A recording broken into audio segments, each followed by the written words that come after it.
Welcome to the Ask Dr. Deanna show. I'm Dr. Deanna Holgren, your host. Join me weekly as I cover various health-related lifestyle medicine topics that you get to request. This show is for anyone who wants to proactively improve their health position. I hope you enjoy the show. Hey, everybody. Thanks so much for joining in today to listen to the Ask Dr. Deanna show. I'm excited to bring you week 4 of the Optimal Health series. Today, we're going to be talking a little bit about depression and anxiety, which are part of just the emotional side of things. You know, we've been talking about the physical. We've talked about, compelling reason why, our health is in the state that it's in and why we should make some changes.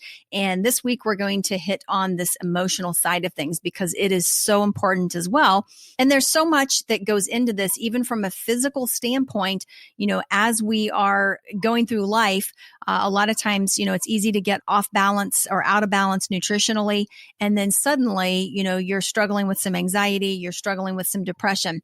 So there are some things that we can do that can make a difference there as well. And, to me, healthcare or medicine, your health is really a little bit like an onion. There are layers, and you have been learning layers of health each week, and we've been adding to it. And the goal is to, at the end, kind of have a sustainable lifestyle, a sustainable way that you can live that will serve your body and help you to function at the highest levels possible, physically, mentally, emotionally, all of it. So let's dive right in. So sometimes people struggle with just full-blown depression, and sometimes medication is needed. So always, if you need to work with a physician, work with a psychiatrist, whatever, for some of these issues, absolutely, want to encourage you, to basically take their advice. But for a lot of people, there are just these kind of little lows, dips that kind of come and go, some depression, some anxiety. There are times in life when we're going to be more anxious than others during stressful situations. There are times in life that we might be more depressed than others. Maybe you have no depression and then, you have a significant loss, and, you end up with a little bit of depression as you are grieving that loss, etc. But sometimes people also struggle with an element of PMS. And I want to speak to this specifically because I don't think we've covered it before. But PMS, a lot of times, of course, is hormone related, affects women and is hormone related. And I always tell women, look, if a few days before you start your cycle, you feel like your thinking is off, you're a little bit irrational, whatever, you've got PMS. And there are things that can help that too, that can make a difference. So basically, let's start with from a nutritional standpoint, okay? Because a lot of people will have depression, and it is rooted in malnutrition. It is rooted in gut issues. So here we go again, the gut. I'm coming back to that. But basically, serotonin, which is our happy, healthy neurotransmitter that modulates mood. It basically is also involved in reward, how you feel, when something is rewarding to you, whether it is a food or, some event or whatever. It is involved in learning. It's involved in memory. And 90% of it is produced in the gut. So this is the reason that when we're talking about anxiety and or depression, we have to talk about the gut. We can't leave it out. It is in, all neuropsychiatric textbooks have a chapter on the gut and what's happening, especially today, as we see our gut microbiome being somewhat destroyed by harsh chemicals that are in our food supply, like glyphosate. Actually, the most recent neuropsychiatric textbook has a whole chapter on gut dysbiosis, with the cause being glyphosate, and what to do there. So it is important. So when the gut is a mess, okay, because you've got inflammation there based on diet, things you're allergic or sensitive to, it causes a lot of inflammation, and then you're not able to absorb key nutrients. Okay. So when we look at the depression and anxiety, a lot of times it's because we've got some malnutrition going on. So malnutrition is usually, it's either that you're not getting it in your diet, your gut is not absorbing it, okay, because there's a gut issue, or it could be a genetic component as well. But oftentimes, if we can correct those things, it makes a huge difference. So one of the things that many functional medicine providers will offer is a type of micronutrient testing. Micronutrient testing is something that can be done that can tell you, what are you deficient in? What is your body lacking? What are you missing? SpectraCell is a company that has a good one. We've used that a lot in our practice, as well as Genova NutriVal is another really good one.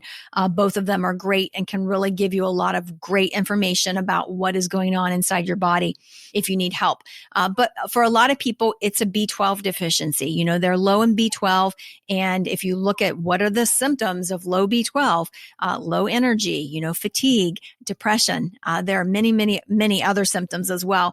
But that depression is absolutely one of them.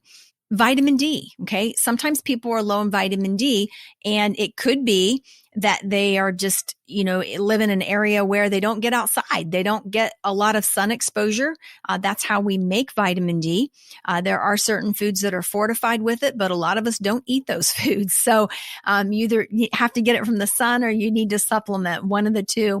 And vitamin D has an impact on the dopamine receptor. Okay. So when you think about dopamine, another very potent neurotransmitter, and vitamin D, if a person is low in vitamin D, they might experience more anxiety, increased anxiety, or even some panic attacks. I've also seen vitamin D heavily implicated with ADD. Okay, so I think about this. I live in Ohio. A lot of times in the winter months, you know, the teachers think that a lot of the kids kind of go crazy inside. They're cooped up inside, whatever. And, you know, now they're having some ADHD type, symptomatology, et cetera. And it's just that they're not getting any sun exposure. If they do get outside, they're all bundled up and only their face is showing. So because of that, their vitamin D levels are low. If you live in Ohio, where I live, chances are most likely your vitamin D level is low in the winter, which just means you need to supplement with that. So that could be a deficiency that's playing a role in this whole anxiety, depression thing. And then inositol is another nutrient that we've seen that can make a difference there as well. So again, sometimes you're just missing this in your diet. Sometimes you're not absorbing it because of the gut, or sometimes it could be a genetic issue. The gut is important. Okay. Go back and listen to the segment on gut health and how critical it is that we pay attention, that we be mindful, not just from the standpoint of the serotonin, but also because our immune system resides there. And because if we are not taking care of our gut, we're going to have other issues, from cognitive to autoimmune to, you know, the immune system, just various things. Stress is a huge component as well. So when we talk about stress, what happens, you know, people, you know, get into typically it's a segment of time. It's a season, if you will, a season in life where there's just an increased amount of stress. Maybe it's because of what's going on in the world. Maybe it's because of what's going on in their personal life, maybe at work, you know, who knows what the thing is. But the stress, okay, when you're not mindful of it, what can happen is, you know, your body produces excess cortisol because of the stress.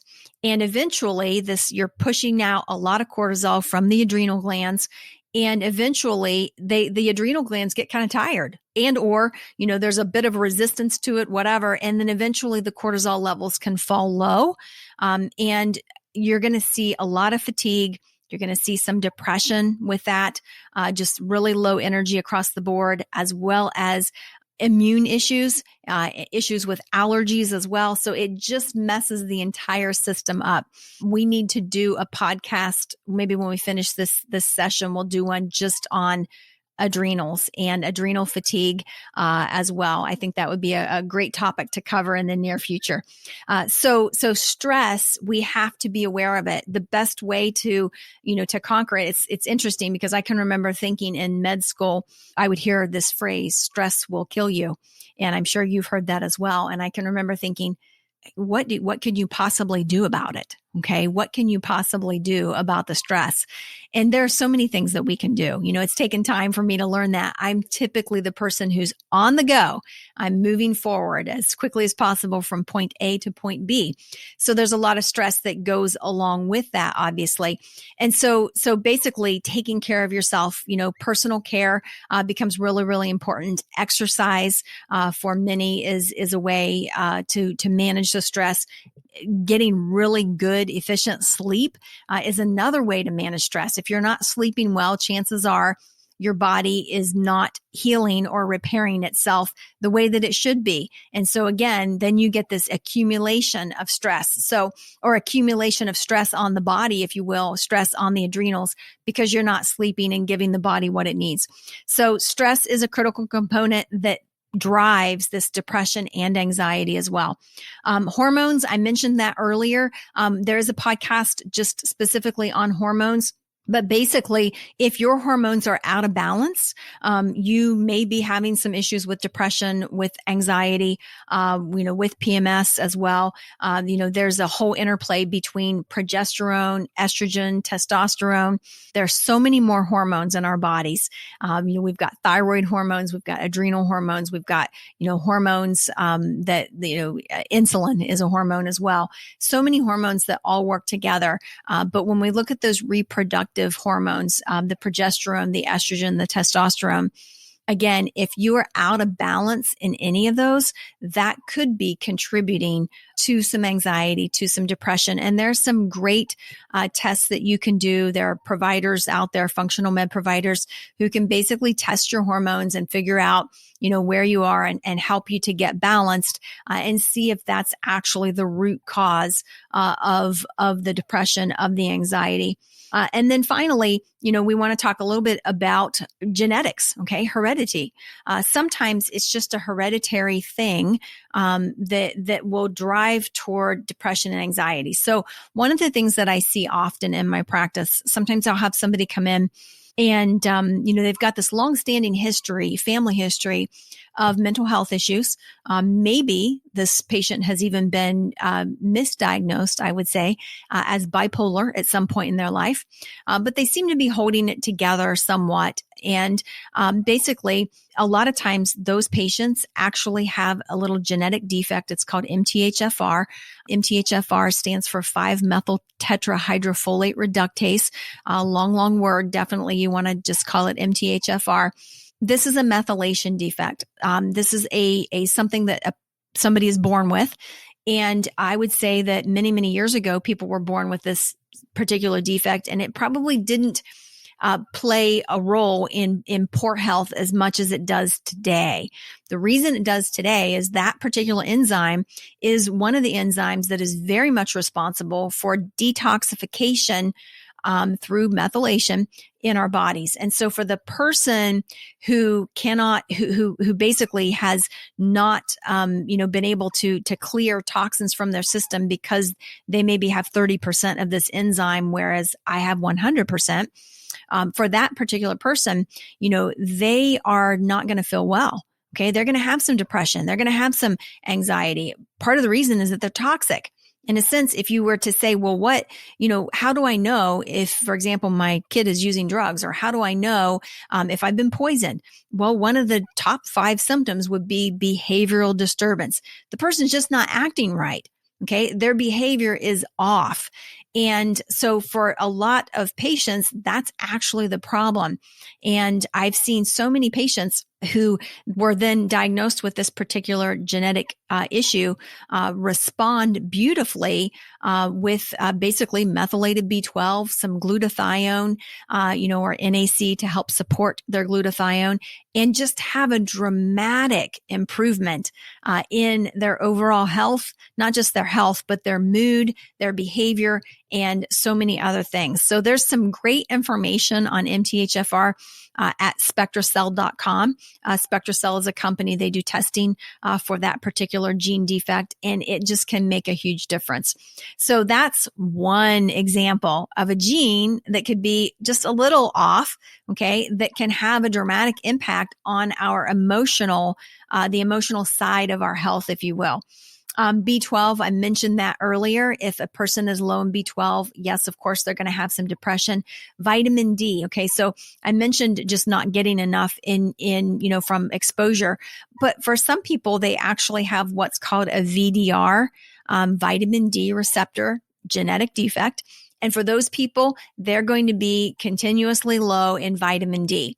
They're always going to be low. And, not only are they going to see the potential for more anxiety, maybe some of the ADHD type stuff.